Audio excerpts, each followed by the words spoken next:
On a appris Moshe, Kibel, Torah Messinaï, Messara, Yehoshua, on a expliqué pourquoi Yehoshua. Ensuite, Yehoshua, les Zkenim, les Nevi'im. Transmission de Rav à élève. Unvi'im Sarua l'Anshe Knesset Hagdola. Hem Amro, Shlosha Dvarim. Il y a encore beaucoup de choses à dire, Nevi'im, mais on ne peut pas trop s'attarder. Il faut qu'on apprenne des enseignements. Evo Metunim Badin. Anshe Knesset Hagdola. On dit 3 enseignements.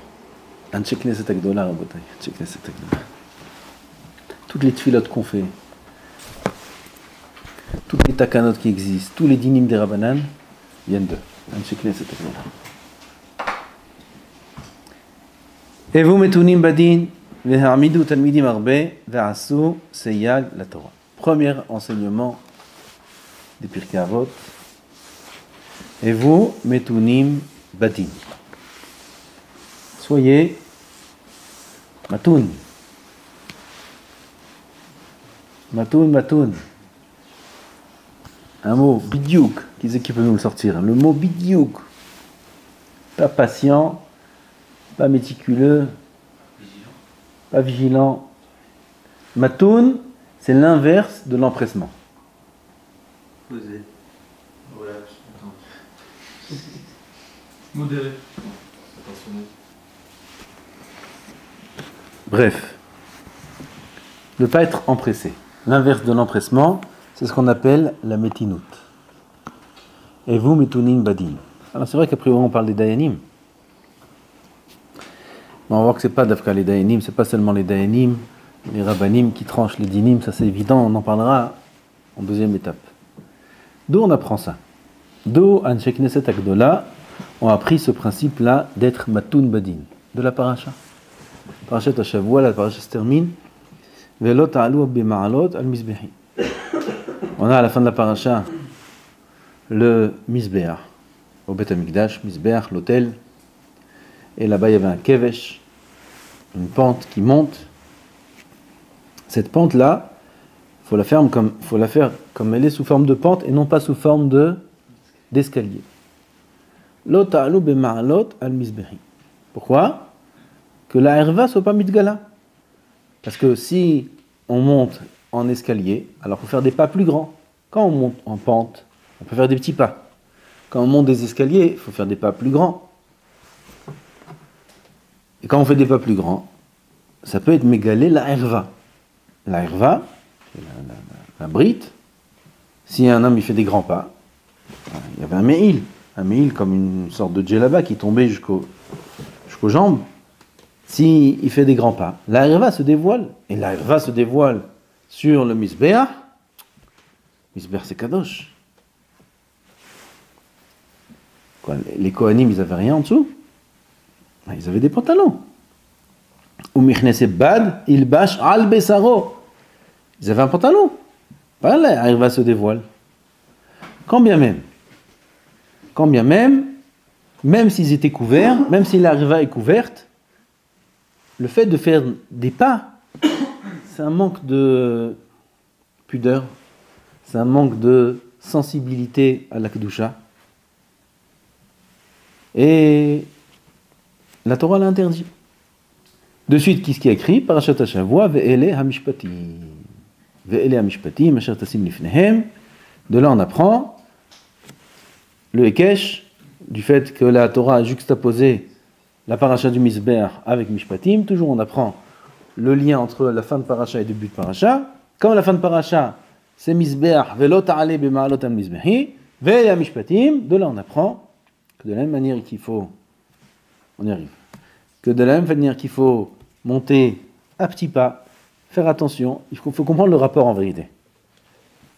De là, ils ont appris Evu Metunim Badin. Du fait que la Torah a écrit la Mishpatim à côté du Mizbeach, de là on apprend Evu Metunim Badin. Et quel rapport?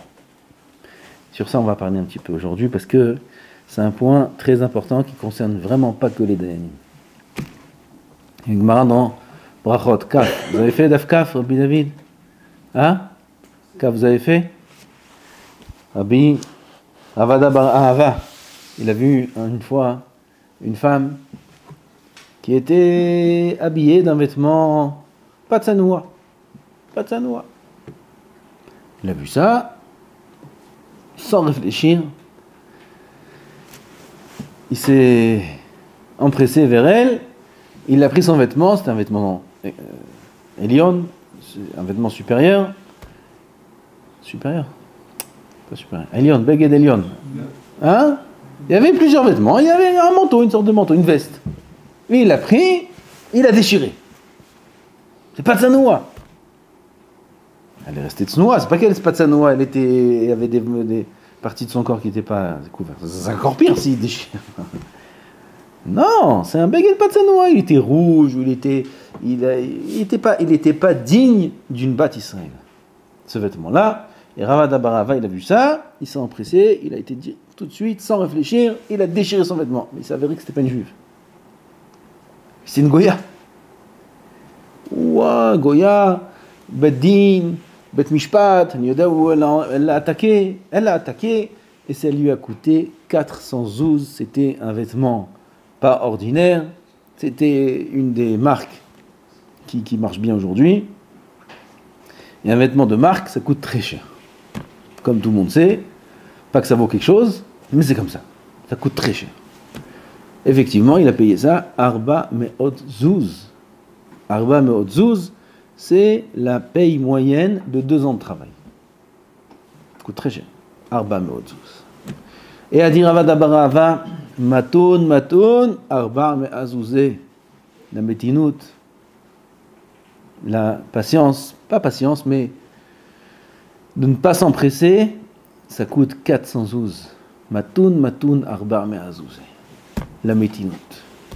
Parce qu'en vérité, ce qui fait fauter l'homme, c'est la pzizout. Pzizout, c'est l'empressement. La source de toute la faute chez l'homme, c'est l'empressement qu'il a à agir. Il ne réfléchit pas, il agit avant de réfléchir. Ça s'appelle Pézizout. Où on voit ça? Réhouven, qu'est-ce qu'il a fait comme faute, Réhouven? Il a inversé les lits. Il s'est mêlé, c'est grave a priori, il s'est mêlé des lits de son père. Il y avait le lit de la Shifra dans la tente de Yaakov. Il lui a dit, comment ma mère Léa, elle va être moins qu'une Shifra?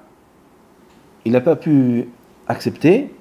Et il a pris le lit de Léa, il a sorti le lit de la Shifra, c'était la Shifra de Rachel, c'était Zilpa. Il a sorti le lit de Zilpa, et il a mis le lit de sa mère Léa à la place. C'est grave? Non, c'est pas grave du tout. Parce qu'il y a écrit dans la Gemara que tout celui qui dit qu'il y a Réhouven a fauté, et Noé la Torah. Celui qui dit qu'il y a Réhouven a fait une faute, il se trompe. Il a défendu l'honneur de sa mère. Léa, qu'est-ce qu'il y a? Il n'aurait pas dû agir comme ça, oui ou non, peu importe. En tout cas, Hazal nous dévoile qu'il n'a pas fauté. Alors pourquoi Réhouven il a été tellement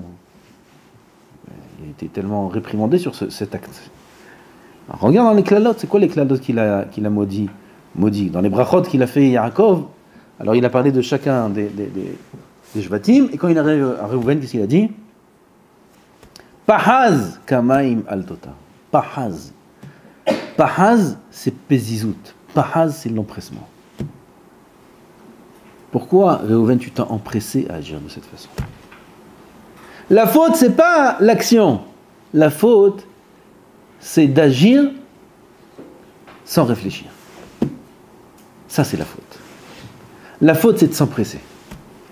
Et Béhémet, c'est la source de toutes les fautes. Presque. Toutes les fautes. Comme c'est écrit dans la Gemara, hier on m'a dit, la rabbinite elle me dit, dis-moi c'est vrai qu'il y a écrit dans la Torah que quelqu'un qui veut faire une avera, regardez les gens, comme ça on lui a dit, quelqu'un qui veut faire une avera, alors il peut. Il va dans le désert, il s'habille en noir, et il faute. C'est vrai ça? D'où tu m'as sorti ça? Je n'ai pas dit que c'est la Gemara. Pourquoi ma chéla, ma couchia. Parce qu'il y a quelqu'un qui lui a dit, une femme qui l'appelle, la pauvre, en pleurant. Son mari dit, oui, si je veux, j'ai droit de bar minan, et je peux aller quelque part, et là-bas, je vais faire ce que je veux, la Torah me permet. Comme ça, on lui a posé une couchia. C'est moutard ce qu'il dit. D'aller dans le désert, de s'habiller en noir, et de faire ce qu'on veut. Comme ça, il a dit à sa femme. Mahaboul, les gamres. Il a trouvé une source. Vous savez pourquoi il dit ça? Parce qu'il est chatouf bezima, celui-là. Il doit avoir un téléphone, celui-là.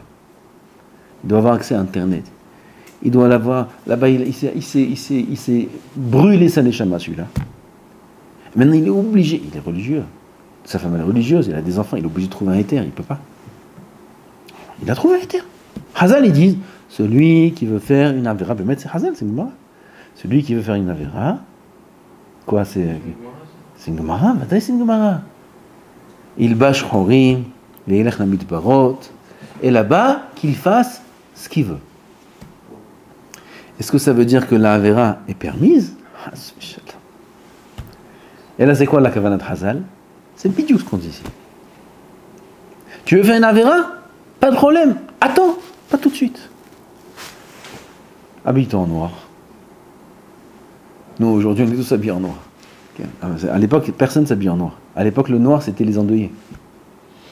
Ça n'existait pas les vêtements noirs aujourd'hui. Aujourd'hui, c'est les shhorim, on nous appelle les noirs. Chapeau noir, veste noire, tout noir. Bon, Hachem, la chemise, elle reste blanche. Le noir, c'était avant, personne ne s'habille en noir. Alors qu'il s'habille en noir, déjà, en tant qu'endeuillé.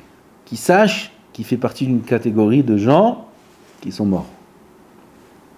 Il s'habille en noir. Il va dans le désert. Va dans le désert. Il va jusqu'au désert. Et là-bas, dans le désert, il va daï qui fera tchouva.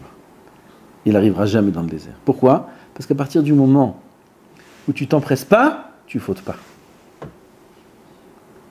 Si tu t'empresses pas, si on s'empresse pas, on faute pas.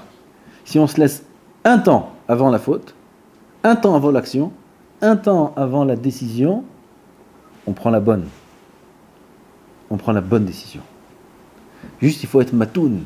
Matoun, arba' me'azouzé. Et c'est ça qu'on reprimande à Réhouven. Pahaz kamaim altota. Pourquoi tu t'empresses? La sota, tout le monde sait c'est quoi la sota. Elle et lui. C'est la avera de Harayot, la avera qui est très grave dans la paracha, c'est une paracha très grave dans la Torah. Sota, à tel point qu'on efface Shem Hashem pour déceler la faute de la sota. Est-ce qu'elle a fauté ou pas? On efface Shem Hashem. Et c'est la avera de notre génération. Harayot, Znout, tous ces inyanim là.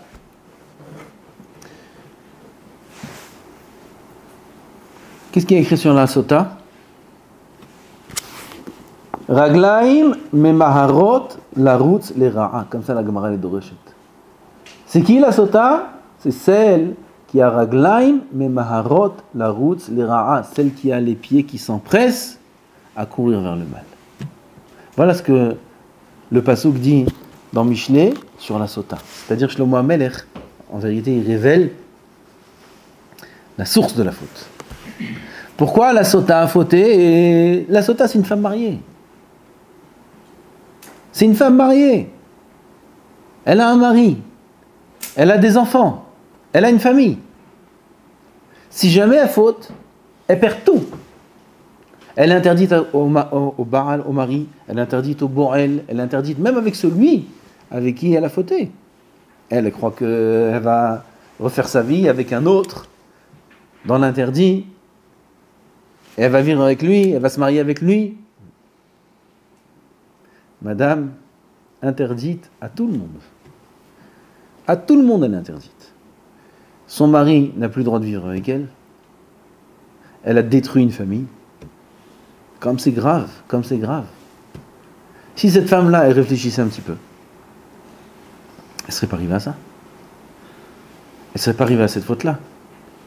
Pourquoi de cette manière? S'il y a des problèmes de Shlom Bayit, il y a des solutions. Et si ça ne marche pas, il y a le guet. On peut faire de manière permise. Pourquoi l'interdit? Il n'y a aucune logique à cet interdit-là. C'est-à-dire aucune logique de fauter de cette façon-là. Et là-bas, réfléchis pas. Raglaim et maharot la rotzlera. Vite! Dès que la ta'ava commence à s'éveiller chez l'homme, il ne réfléchit pas. Il ne réfléchit pas. Tout de suite, il agit. Ça, c'est l'amida de la métinoute. Combien est important l'amida de la métinoute? S'habituer dans chaque chose à être matoun, à réfléchir. À pas s'empresser à faire l'action. Matoun, arba mazouze, encore beaucoup à dire. Alors ça, c'est evu metounim badin. Evu metounim badin, c'est s'habituer dans le din. Le din, c'est pas d'afka le din des dayanim, c'est aussi le din des dayanim.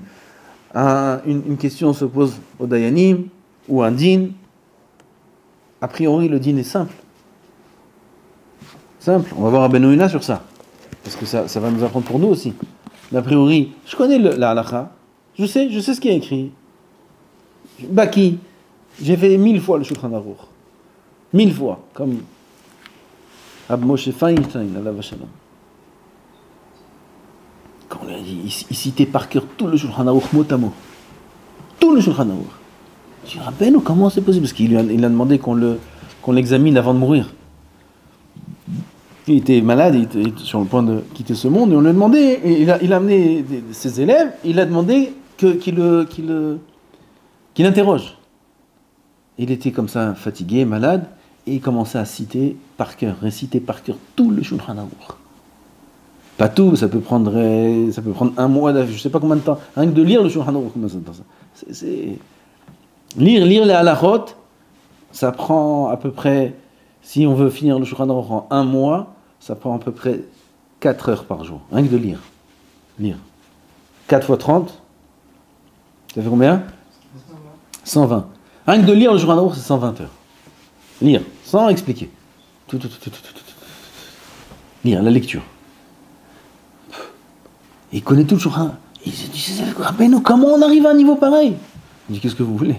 Après qu'on a étudié 1000 fois, c'est pas ridouche. 1000 fois il a étudié Shulchan Aruch. 1000 fois. Il connaît tout par cœur. 1000 fois. C'est quoi? 1000 fois. Okay. À ce Dayan là, il connaît le Shulchan Aruch par cœur. 1000 fois il a étudié. Et le din se présente devant lui. Et le premier enseignement des Pirkei Avot, on dit au Dayanim, et vous metunim badin. Ne tranchez pas le din rapidement. Ne tranchez pas le din rapidement. Mais qu'est-ce qu'il y a à réfléchir? C'est pas shoot.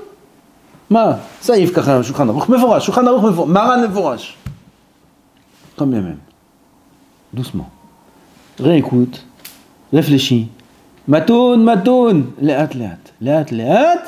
Une fois que tu as réfléchi, tu as bien répété dans ton esprit les arguments, tranche.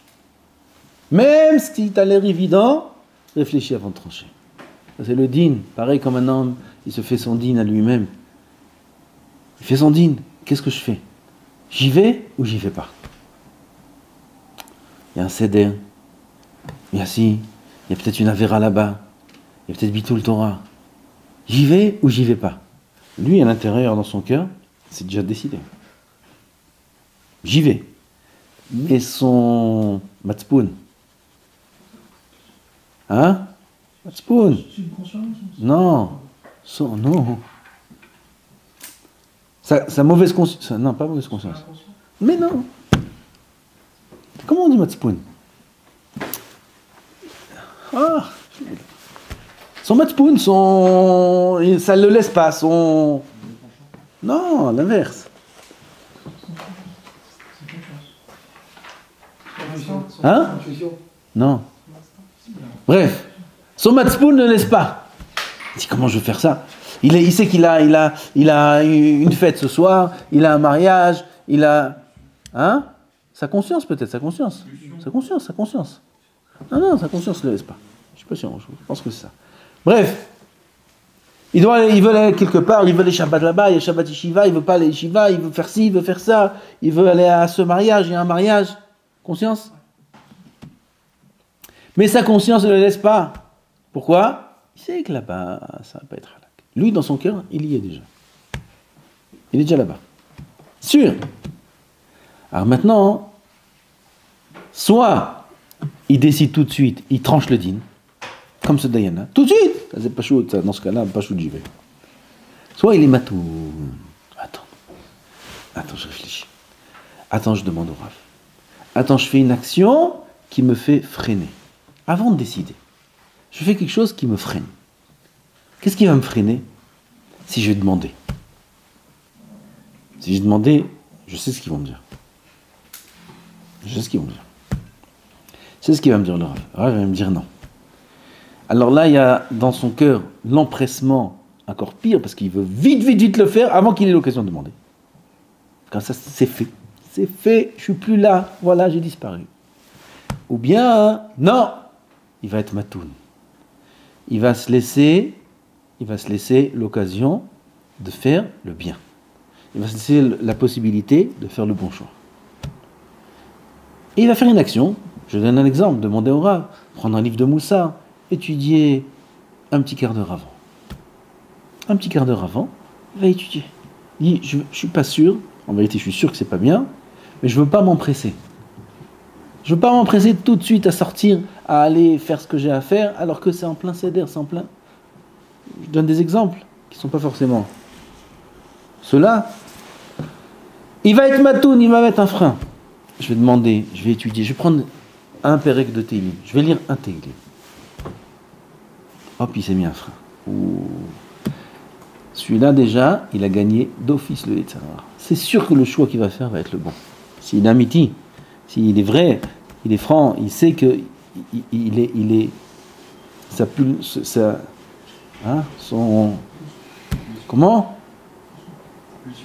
pulsion le pousse vers ce que son cœur lui a envie de faire, mais il sait que c'est pas forcément la bonne chose à faire. Oh, cet homme-là qui met un frein et juste il se laisse l'occasion, la possibilité de réfléchir un petit peu à ce qu'il fait. C'est sûr, Bezrat Hashem, qu'il fera le bon choix, c'est sûr qu'il sera protégé. Et bien maintenant, il fallait y aller, alors il ira de manière certaine. Parce que même une action qu'il fallait faire, s'il l'a fait avec empressement, il faute. Comme Réhouven. Réhouven, ce n'était pas une action mauvaise qu'il a fait. La manière dont il l'a fait, il ne fallait pas. Il l'a fait avec empressement, ça c'est ce qu'on lui reproche. Pourquoi tu t'empresses? Pourquoi tu ne réfléchis pas? Même le Dayan, qui va trancher le din, sans réfléchir. Tout de suite, je connais par cœur le Shulchan Aruch, il va trancher. Il va le faire avec empressement. Mais il ne s'est pas trompé. C'est correct? Non. Il a transgressé et vous metunim badin. Il a transgressé et vous metunim badin, car c'est une mida qu'il faut acquérir. La métinout. De la même manière qu'on monte les pas sur le misbeach, bémétinout. Pas des grands pas. On ne fait pas des grands pas. Il y a la herva qui se dévoile. Et même si on ne voit rien, tu sens pas que c'est pas bien. Bémétinout, des petits pas. Bémétinout. Ve'ele ha-mishpatim. Pareil, tous les mishpatim. Le mishpat qu'un homme doit se faire à lui-même doit être sous forme de métinout. Pas s'empresser à faire de suite ce qui nous monte à l'esprit, parce qu'on est presque sûr de se tromper. Ça, c'est la grande chokhma et c'est le premier enseignement. Après ça, on peut commencer à parler d'autres choses. Parce que si un homme est pas matoun, si un homme s'empresse dans toutes les décisions qui lui montent à la tête, tout de suite il est fait. Comme ça, il y a des gens qui ne travaillent pas sur eux, le Yetzer Hara, il les pousse à agir dès que ils y pensent. C'est un réflexe. Aucune mida peut être travaillée. De toutes les midotes qu'il y a dans la suite, il est livré entre les mains de son Yetzer Hara, cet homme-là. Il ne se laisse même pas le choix de réfléchir, de savoir si c'est bon ou pas. Je prends mon billet, tac, il prend son billet. Je fais ça, tac, il fait ça, tac, tac. C'est la volonté d'Hachem. C'est bien. C'est pas bien. Tu sais. Je sais pas, j'ai pas pensé, j'ai pas réfléchi. Pourquoi t'as fait ça? J'ai pas réfléchi. Comme ça on nous répond, enfin, comme ça on répond. J'ai pas réfléchi, je sais pas. C'est bidiouk la source de la faute. Ce je sais pas, ce j'ai pas réfléchi, ça c'est la source de la faute et ça c'est ce qui fait fauter à chaque fois. Si un homme il met un petit frein, et vous, metunim badin, Bezrat Hashem, il est sûr de faire les bons choix. Baruch Adonai l'olam. Amen.